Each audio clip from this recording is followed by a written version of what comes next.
The next coach I'd like to introduce you to is Andy Neer, and he's going to come up and talk about what Beachbody has done for him and his lovely family.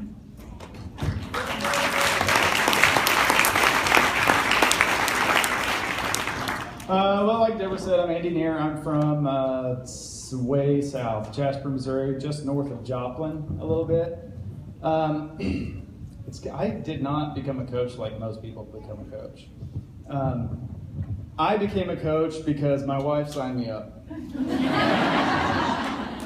It's a messed up story, but she was in a pregnancy forum on Facebook, and I didn't know what she was doing. I was pretty big at the time, but I was trying to lose weight. I was going to the gym like 5 to 6 days a week, spending an hour and a half in there, and I used to lift weights in school, so it's like I knew how to lift weights, but everything else was off. I spent a year doing that, and I lost 30 pounds. I gained some muscle, but I was still fat.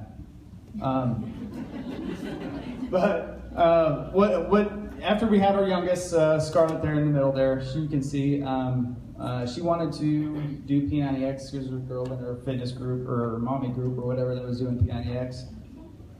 Long story short, she twisted my arm finally. It's like, okay, I'll do it, and I'll do it with you. I'll quit going to the gym. So I went into P90X thinking I'm going to show this thing up because I know guys that said they did it and they didn't look any different. So I was like, I was like total bro science. I'm going in, I'm going to just kick Tony's butt. Seriously, I'm dead serious. But it was like I couldn't even finish the first one. I was like, holy crap, this is legit. So, but what happened was by day 60, it took me a year on my own to lose 30 pounds. By day 60, I looked like that in the top right picture. And I had lost 25 pounds in the first 60 days of being in that.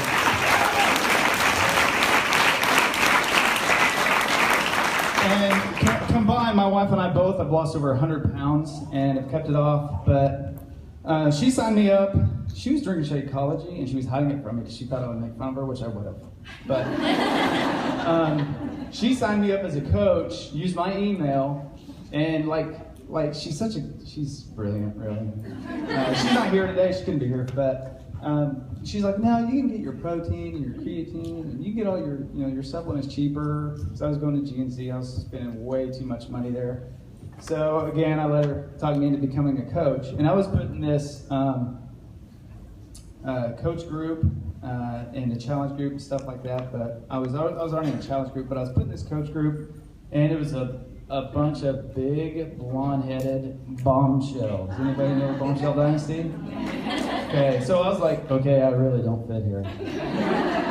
I mean, as I started to try to build my business, I really didn't work it for like 8 months. I've only been a coach for 2 years, but I will tell you, I'm just giving you a very quick glimpse into my life and my story, but there's a lot of things in my past. I was a very devastated, defeated person.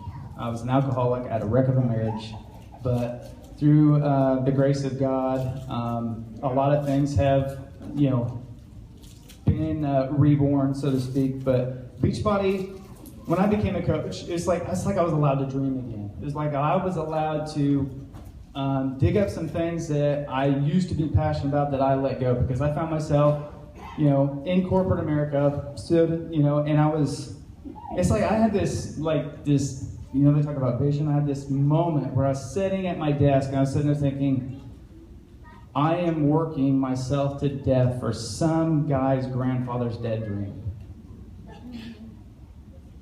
And it was life-changing to me. It's like, okay, it's time for me to really pursue this and work. And it was a decision. And I'm a Success Club 5 All-Star now, but everything that you try to work for, it's a decision. I had my coach tell me, my upline coach, she goes, well, if you want to go diamond, you just decide to go diamond. I'm like, yeah, that's easy for you because you're like perfect. And people come running to you. And I had all these excuses, but it's so true. And the content, that we put out there, that we try to do and attract, all that stuff out there, it's like, demand the training of yourself, because when I started Facebook, I had like 100 friends. I posted like once a week, and I didn't even know you could create a group. Seriously, that's where I started. And I got a YouTube channel. I've got a lot of things going that's building that I'm working on, and I'm just constantly working on myself. And it starts here. Don't make an excuse. Look at yourself. But one thing before I hop up here that I would like to do with you guys, if you have a pen and paper, pull it out, because I'm going to do something with you right quick that I don't know. I do this with every single one of my challengers,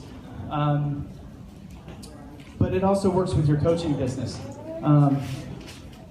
When I have somebody reach out to me and they want my help, I used to just throw them my link and go look at it, like every new coach does, it seems like, and that's okay. We make those mistakes. But get their goals. I ask them what their goals are. So I would ask you right now, just close your eyes. Close your eyes and think of your perfect day. What does it look like? Create that vision. If you was at Summit, they talked a lot about vision. The whole thing was about vision. And DeWitt Jones said, I see it because I believe it. It's not we believe it, seeing is believing. It's very different than that. But I get that person's goals. And as soon as I have their goals, I ask them to write it down. I ask them what they would do once they reach that goal, okay? And to write it down in present tense as though they've already achieved it. So you guys need to do that with your coach business too. Get very specific. What would your perfect day look like? What would you get up? What kind of coffee would you drink? Where would you go with your kids that day? How much time would you spend on your business? Financial goals. What is it that you want to do and achieve? Write those down. Post it in present tense where you're going to see it every day, because motivation in this business, whether you're working on your health and fitness or your business, motivation is every bit 100% temporary. You have to create a vision for yourself that's going to pull you to your destination, because we talk about our why. Simon Sinek talked about start with why. Your why is going to change over time, but if you got a strong vision, it's going to pull you there every single time. And your vision will change too, but you got to know where you're wanting to go, because if you can't see where you're wanting to go, you're going to really struggle getting there, and you're not going to demand the work that it does take to get there. This is supposed to be a financial success story, but I don't really say anything about my finances. But we've been able to do so much. Just a couple weeks ago, I made a post about being I remember being a kid wearing duct tape on my tennis shoes to get to school and being made fun of. I didn't realize that I had a good childhood, don't get me wrong, but I didn't realize how rough we had it. My kids will never wear duct tape on their shoes, ever. But I'm able to pay for dance classes for every one of my kids. We've bought a new car. We've gone on vacations. We've gone on paid vacations. We've gone on Success Club vacations. 2 years ago, we would scrounge up what we could out of the couch to go down to the campsite and go camping. That was our life. I've been in line with WIC checks to get milk for my children. Okay, so it's like, I know what it's like to really struggle. My numbers may not be massive compared to others, but it's massive to me, and it's massive to my family. So just work at what you want to do and set your goals for yourself and go get it.